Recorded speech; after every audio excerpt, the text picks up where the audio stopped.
It was the Roaring '20s. New technologies, new music, and new fashion were transforming the world. Radios and telephones made the world smaller. Moving pictures and automobiles made the world faster. But the change wasn't just about technology. It would also be about values. And nowhere were the values being challenged more than by the King and Queen of Afghanistan.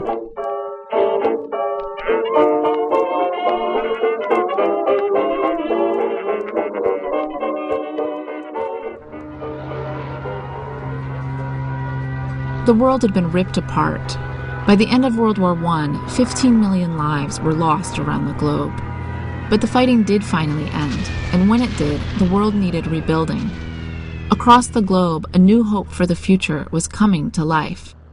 That hope believed that a revolution in values and technologies would put to rest the madness of war.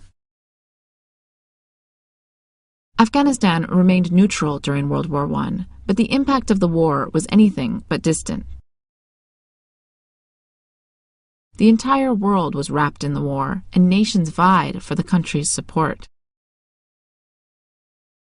The king, Habibullah, played his suitors off of each other. But only a few months after the armistice, King Habibullah was assassinated. In February 1919, his third son, Amanullah, took the reins.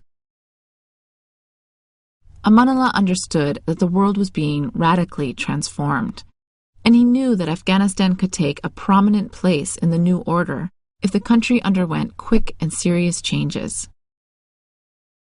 He sought guidance from Mahmoud Tarzi, an Afghan intellectual who had once been exiled and had lived abroad in Turkey and Syria.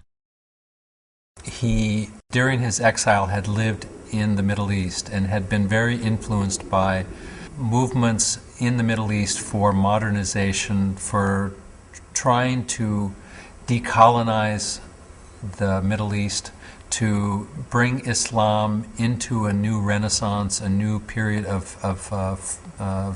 flowering, intellectually and politically, that looked to, it was a movement that looked to indigenous roots, to Islam itself, as an example for education, modernization, and reform. This new interpretation of Islam was being embraced by elites across the Muslim world. They believed that a modernized Islam could coexist with Westernization, allowing Muslims to excel in the 21st century. Tarzi provided Amanullah with intellectual inspiration for a new Afghanistan. He also provided the king with a wife. Amanullah fell in love with and married Tarzi's daughter, Surya. She was herself educated, and they had a marriage that, by all accounts, and from all evidence that we have, was a real romantic love affair. You see in the archive photographs of Amanullah and Surya that in a very romantic poses, and with Surya's hair down, dancing, very intimate photographs for the time. Together, the new king and queen set out to transform Afghanistan. Over the next decade, they built schools, started an air force, established a national bank and a national currency. They supported education of all sectors of society, including women and nomads.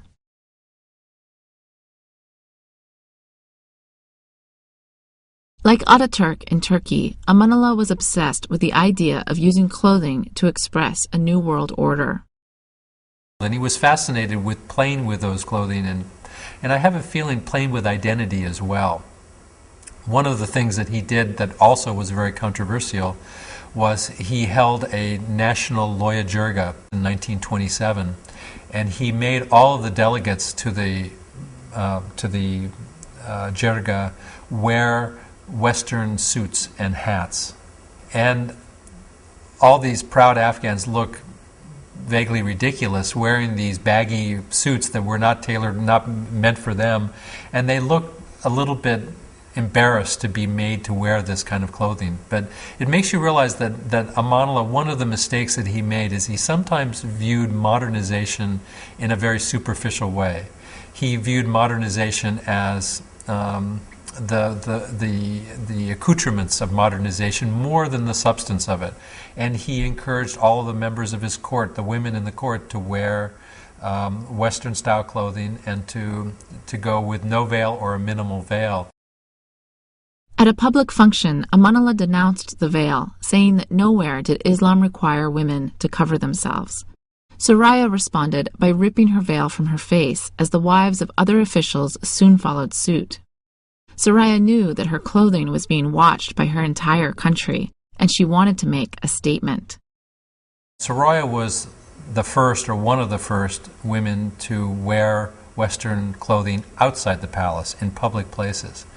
And she would make concessions, certainly, to local norms and expectations, including she would wear a veil of a sort, but it was a very light veil that you could see through and attached to a flapper hat, a very 20s style fashion.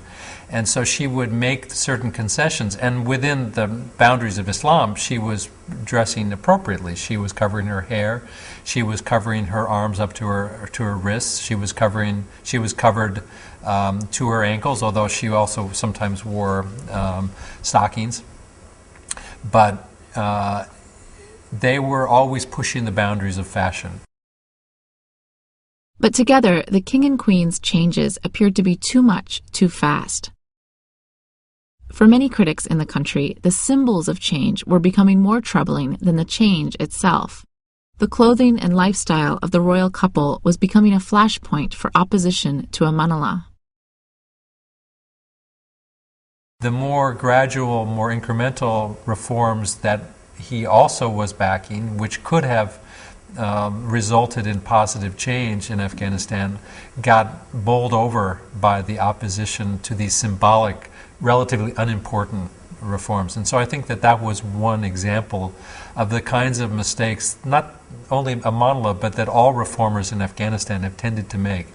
They've mistaken the superficial, symbolic aspects of reform. They've allowed those to interfere with the more substantive reforms of livelihoods, education, industry that would incrementally have allowed Afghans to create a whole different way of life from the ground up, avoiding some of those hot-button issues that have been so disastrous in Afghan history. In 1927, Amanullah and Surya went on a tour to Europe, where they were the darlings of the political and intellectual circles. They were the it couple of the 1920s, working to build a new post-war society where modern values could flourish. But at home, they were not as popular. While they were away, opposition to their reforms mounted. By 1929, an uprising led by Habibullah Kalakani broke out in Jalalabad, and the couple was forced to abdicate the throne. They lived the rest of their lives in Europe. The Roaring Twenties and all of their optimism had come to an end.